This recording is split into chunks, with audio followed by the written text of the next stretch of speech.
Welcome to Aristeia 99. Today we're talking about Murtair. Murtair is an interesting risk-reward character from the Smoke and Mirrors expansion. We're going to go over his stats really quick. First off, he has an initiative of 3, but that can change. He has a movement of 5, he has 5 energy and 5 health. For defense, he has a blue and a black. He is not that great at defense. He's not bad, but he's not great. Additionally, his brawl is a green and his disengage is a bang. Yeah. Generally speaking, Murtair, once he gets next to someone, he doesn't necessarily want to leave. So his character switch is for 2 bangs. He can nullify a shield of your opponent's roll if the target is adjacent. That just doesn't really help. It doesn't help him for disengagement. However, for his attacks, this is really nice, provided he's in melee range, which is where he wants to be. First off, we're going to look at his bites. This is 3 energy, but first character to do so, you can actually pump this up. So we'll go over this real quick. So the bite is a red, 2 oranges, and its range 1/1 requires line of sight. Now the nice thing about this, however, is you can add 1 success to your roll for each extra action point spent to perform this attack. So if you spend 4 instead of 3, he'll have 1 automatic success, and if you spend 5, he gets 2 automatic successes. If you happen to have, hey, why not, an extra action point tactics from Gata or Musashi, you could even get that up to 3 automatic successes. This kind of hints that he wants to be where he wants to go before he attacks. There's some setup here. But once you get him there and he's there and they're trapped or don't want to move for some reason, he's in a really good position to do some damage. This is really nice. And it's a little tricky. But more on that later. For 2 energy, you can do Claw Swipe. It's a red, is an orange, and it's range 1/1, line of sight required. Now what's nice about this one though is it does have a switch. For a shield and a bang, you can displace the target. So it's cheaper, it does less damage, you can't pump it, but it gives you a little bit opportunity to move and control who you're next to. So this could be defensive. This could also be getting someone out of the way so you can go where you want to go. For instance, if someone's protecting like say Maximus, you could go ahead, claw swipe him, displace him, and all of a sudden he might not be in the position to soak up damage from somebody else. But again, you do want to be mindful of the fact that, again, a little setup is required to really get the most out of Murtair. So, and certainly with Maximus, the only thing with him is he would displace himself upon the declaration of the next attack. His green ability is called Super Jump. It's range 1 to 3, no line of sight required. If you're not adjacent, remember that, not adjacent to an enemy, when you declare the action, place yourself on a space within range. So if he is even just 1 hex away from whoever he wants to get to, he can use this ability and place himself adjacent to them. So if you want to get behind them, for instance, so empty space, they're here, 1, 2, right behind would be 3. And you've really got a nice bit of range right there in terms of where you can place yourself. Likewise, you could be here, there could be a wall, an obstacle, a minion, something. Well, a minion, probably an enemy. One of your friends someone who hasn't moved yet or did move. You can do 1, 2, they're here, and just place yourself adjacent to them. Again, it's a way to get somewhere you want to be. So again, this is a tool for setting up. So, and you want to set up because you want to bite them. You'll swipe him if you have to, but you really want to bite him. Finally, we're going to have Fury. This is his passive. It's an orange. Your initiative is 3 plus the number of damage tokens on you. The more damage he takes, the faster he goes. Now, this is very much an element of risk-reward. Some characters have that, but it's primarily in the form of opportunity or a delayed form of it. So basically, you need to put yourself in a bad situation to try and get a good position, or to take a risk. With him, it's an active, ongoing thing. With 5 health, he could have up to a 7 initiative by having 4 wound tokens. That would make him as fast as Gata for initiative, but he is right next to being dead. So you want to play kind of a balancing game between him being hurt, but him not being dead. Because otherwise, he's actually very slow.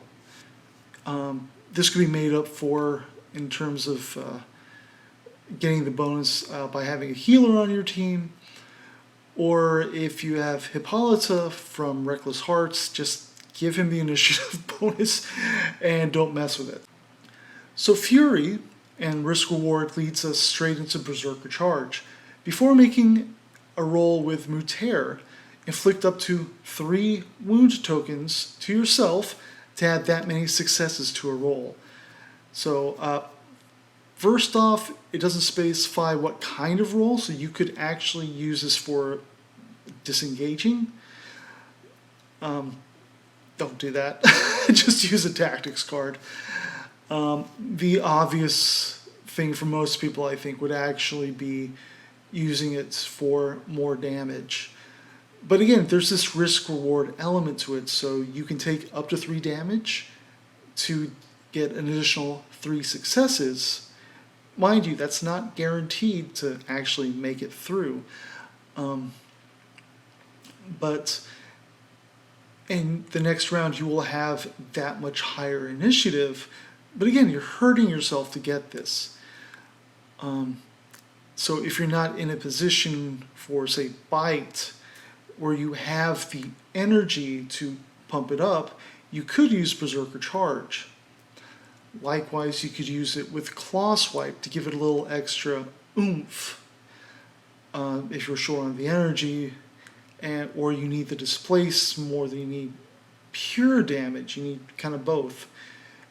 But you are putting yourself at risk by doing so.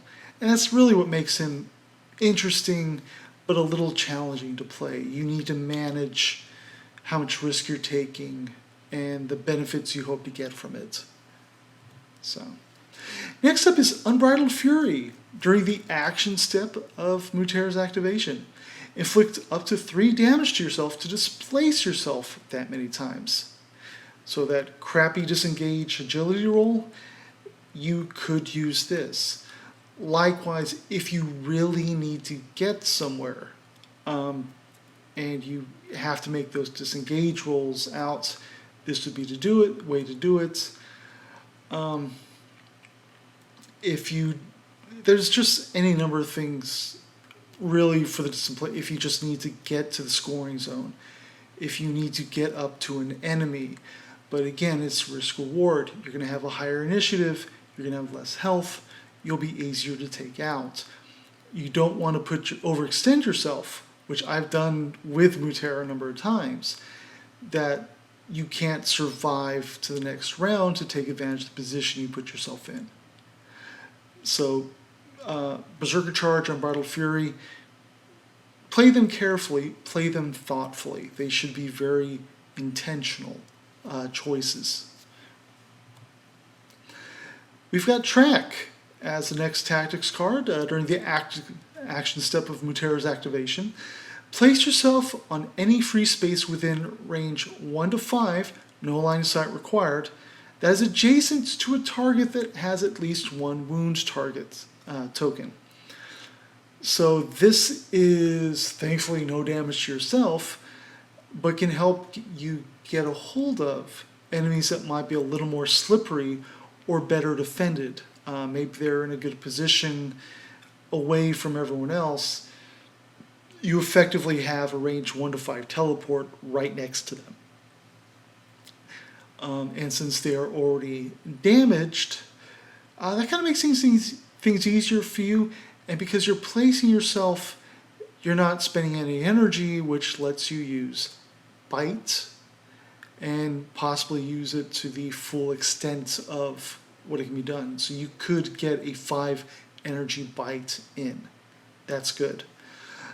And again, this doesn't actually hurt you, which is fantastic for Murtair. Finally, we have Quenched. After an enemy goes to the infirmary as a result of a combat roll made by Murtair. This is fussy. This depends on you being aggressive, and it depends on you actually being successful.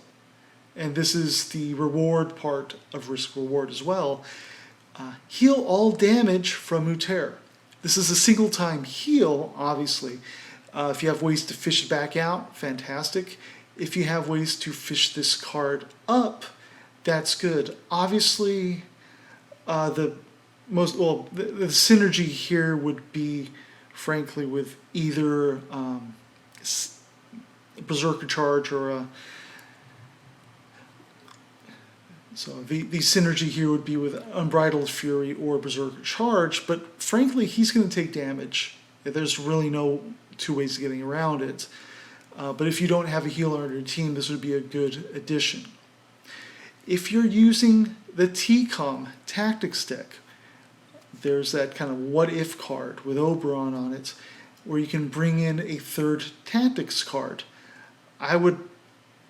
This would be a fantastic card to just bring in.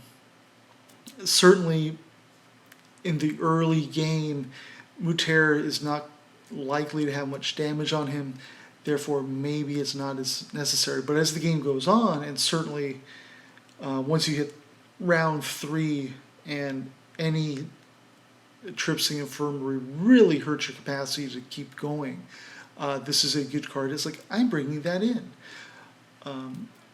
Definitely something to think about, and certainly with TCOM as well, manipulating the deck to try and get it. Standard, stick to the plan, or just using catch a breath and trying to bring it in.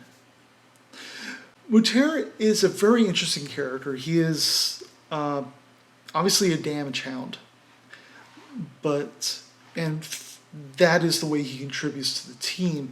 He doesn't directly do teamwork with his abilities and with his tactics like some other characters. He's more someone I feel that you would support and kind of encourage too.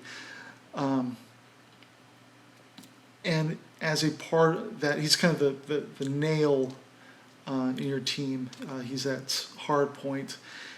And you want to think of him carefully. So I'm going to take Murtair. Well, you can play him by himself, being a lone wolf and all that.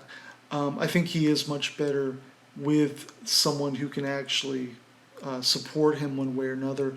Adding someone in as simple as Hannibal or Lakshmi would be great. Padre Mendoza or Pavardi would be fantastic because of the healing. Certainly you want to keep states off of him, so Bachman, Eclipse, Pavardi. If he gets immobilized, that's just really going to suck, just because it'll limit a lot of what he can do. He needs to be moving. If you can get Hexer and just constantly push him where he needs to go, or at least get him farther up, that's going to be a big help as well. He is a character that I think really benefits from having support. Whether it's keeping him alive or getting him in position. And the reason for that is just you want to try to, he has a lot of really good tools, but they're not tools you necessarily want to use at any given moment, just because some of the better ones require him to be injured. That's Murtair. We're going to end all of this with Tao Wu, possibly the most annoying character in Smoke and Mirrors. Like, comment, subscribe. We do have links in the bottom below to go into Amazon if you want to pick up a copy of Smoke and Mirrors or Aristeia. Thank you from Shameless Mayhem. Talk to you next time.